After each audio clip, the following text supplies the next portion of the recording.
असं नक्की करतो।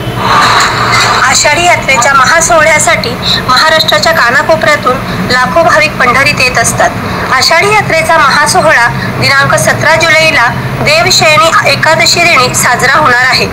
आषाढी यात्रेच्या पार्श्वभूमीवर सर्वच संतांच्या पालख्यांचे प्रस्थान पंढरीकडे झाले आहे।